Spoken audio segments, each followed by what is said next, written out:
Ron Chapman.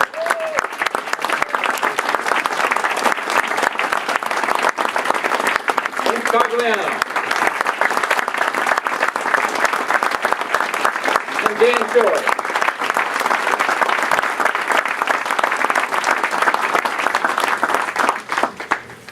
So the format of the debate is we'll begin with opening statements in alphabetical order. Each candidate will have 3 minutes. They don't have to take the entire time, but up to 3 minutes to introduce themselves. We have 2 lovely timers here, Jen Wilson and Lisa Perry. Candidates, if you look at them, they have 2 signs for you. One is 30 seconds, and the other, which happens to be red, is stop. If I see the stop sign up and you don't stop, I'm going to have to stop you to make it fair, and I do like all of you, so pay heed to the sign. It's like we're better. Yes. After the opening statements, 3 minutes each, we'll have a round of questions from our GOP activist panel, which includes Mr. Dave Neal, Mr. Kathy Barrett, Mr. Gene Perini, and Mrs. Pat Stebbins. Following that round, we'll have a lightning round of questions where the candidates will have to respond with a simple yes or no, which is always tough for the moderators to get them to do that. And then we will close with a round of closing statements also in alphabetical order. So let's get it going. Gentlemen ready? Yes. Mr. Allegro, you have 3 minutes. Good afternoon.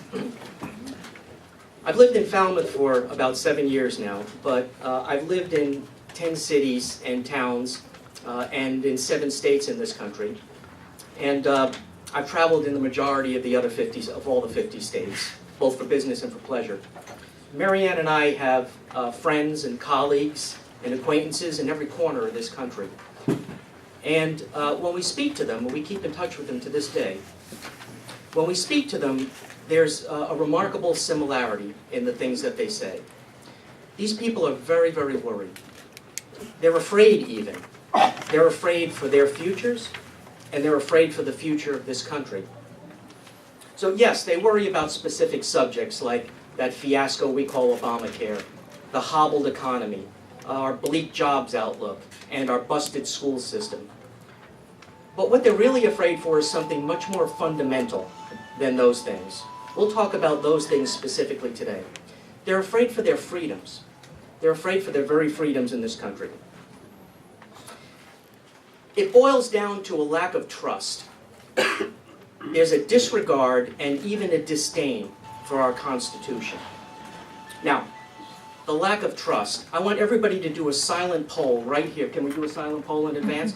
A silent straw poll in your heads right now. How many people in this room trust your representatives in Washington, D.C.? I don't have to wait for an answer. Okay. So if you want to know why I'm running for office, these are the reasons. I'm running for office because I believe that people across this country and the people in this room are tired of candidates who stake out positions because they think that 51% of the electorate supports those positions. I'm running because I believe that people in this room are tired of hearing the same old, worn-out, pre-prepared, mind-numbing talking points, regardless of stripe. And I'm running now because I think people in this country and in this room are bone-tired of asking questions of their representatives and getting gobbledygook in return. So, I believe in these things, and starting today, I want you to see a stark difference, a specific difference in this candidacy and in this campaign. I answer questions for a living. When you ask me questions, I'm going to give you answers. You may not like them all. You may have better answers formulated in your own heads, but you're going to get an answer. Not rhetoric, not tired excuses, just honest attempts at solutions. So I'm going to close down now because I know my 30-second card has already come up. I'm going to do my best to give honest, thorough, and factual answers to every question, and I look forward to each and every question. Thank you.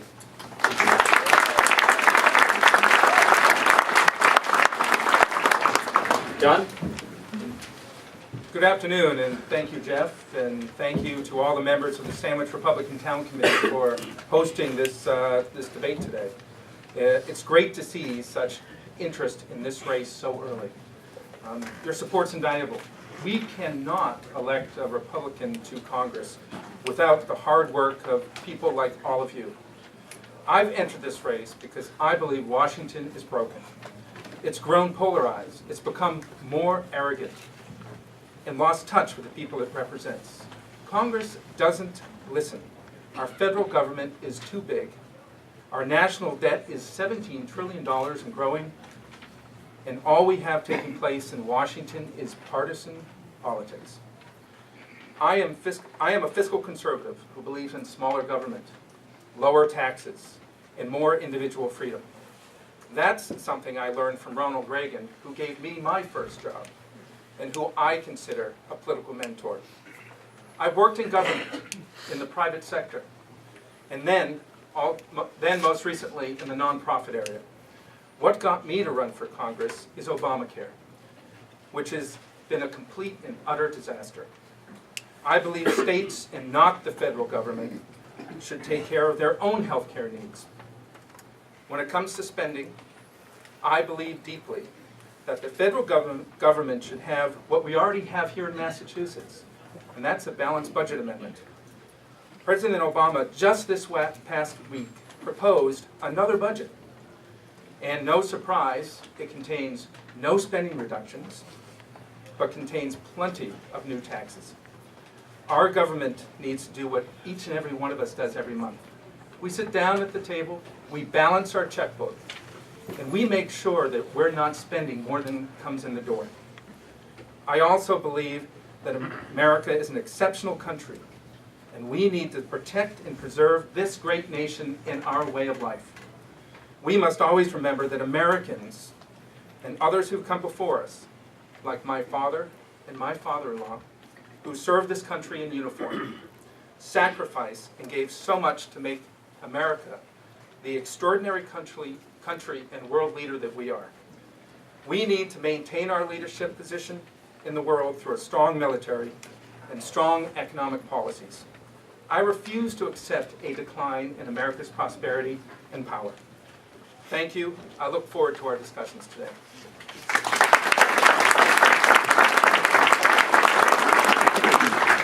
Vince? Good afternoon, everyone. Happy to be here. Thank you to Jeff and the Sandwich Town Committee for sponsoring this event. I'm a father, a grandfather. I grew up in the district. I graduated from Silver Lake in Kingston, Massachusetts. I went to college on the GI Bill, graduated with honors with a degree in business. Since then, I have been a businessman for the most part. I worked in the media, but I started 3 companies. I've worked for several other large companies. The reason that I want to run is because I'm dealing firsthand with the economy and have been for quite some time. My company had 54 employees several years ago. We're below 30 now. We'll survive, but it's because we've had to cut in so many ways, because this economy is not working for this country. And it's tough. I tell people in the 70s and in the 80s and the 90s, if you had to let someone go, and that happened occasionally, at least you could rationalize and say, the economy is great, they'll find another job. Today, when you let someone go, as I had to in December, I don't know if that person will be able to find a job to feed their family, to pay the rent and the other bills, and it's tough, and it's unnecessary. This all has been caused by Washington, and it's staying around because of Washington, and anyone in this room who runs a small business knows exactly what I'm talking about. I want to go to Washington because I have the experience and know-how to get things done and to make the economy better so that small businesses can start to employ people once again instead of having to lay them off. Wall Street is getting their payoff, $75 billion a month. These are Democrats who claim they're for Main Street, but Wall Street gets $75 billion a month to prop up the market And so that big corporations and the 1% have seen their income rise while our income has gone down. What have we gotten out of it? Extended welfare benefits, extended unemployment, and more food stamps. And that's not America. That's not the America I want to live in. I want to go to Washington and get sensible tax reform, corporate and individual, an energy policy that works for people and gets us to energy independence. And that will help the economy as well. And get rid of a lot of senseless rules and regulations, including Obamacare, which is going to really hurt my business and anyone else's that's going to be responsible for this program. Thank you.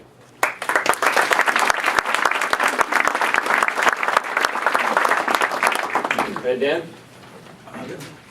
Good afternoon, good evening, I guess. It's kind of coming up in good evening. But veterans, Jeff, Randy, Sandwich Republican Town Committee, dignitaries, candidates, ladies and gentlemen, we all come from different backgrounds. I grew up in Carver in this district, and my father owned a logging company as a kid. So I worked with my dad in his logging company. I also worked on cranberry bogs in Carver to make money when I was a kid. The first thing I bought was a fishing pole because I really loved to fish, and that was a great thing. I earned the money and I was able to purchase my fishing pole. And I also remember as a kid dreaming of things that I wanted to do in my life. At the time, those dreams seemed very far away, but my family instilled in me a belief that if I worked for it, I could achieve whatever I wanted to. I wanted to go to college, so I earned an engineering degree. I put myself through college. I wanted to go to law school, so I worked very hard and I graduated from Georgetown University Law Center. Then I wanted to become an attorney, and I became a successful attorney in Washington, D.C. at one of the best law firms in the world. So I went from logger-bogger to successful lawyer in Washington, D.C. That has been part of my American dream. I'm running for Congress to make sure that the American dream is alive and well for future generations. But that's in serious jeopardy right now.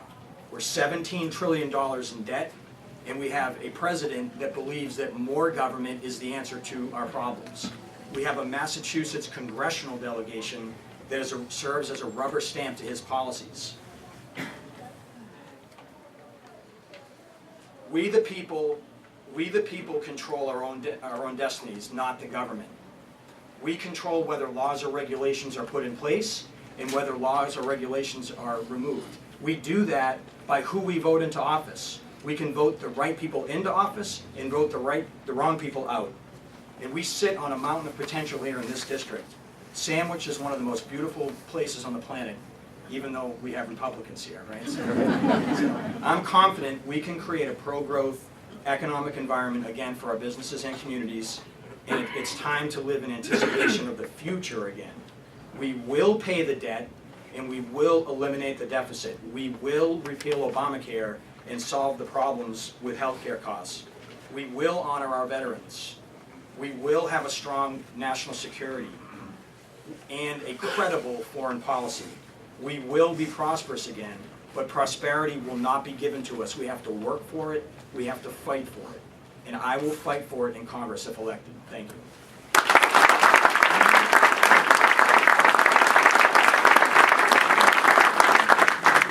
Okay, now we're going to go to our GOP activist panel.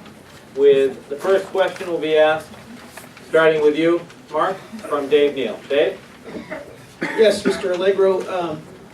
Considering the environmental and economic impacts, do you support or oppose the completion of the Keystone Pipeline, and why?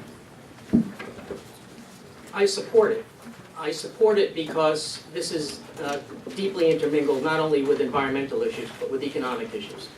It's a fact that the most polluting countries in the world are the ones that are struggling economically most. Advanced countries with advanced economies are generally the cleanest, or without exception the cleanest countries. So our economy is integrally related to our environment. So Keystone Pipeline, the options are to put a lot of fuel into trucks and truck it across the continent, or to put it on rail, which doesn't really exist yet, and would be prohibitively expensive, or to use the cleanest and least expensive matter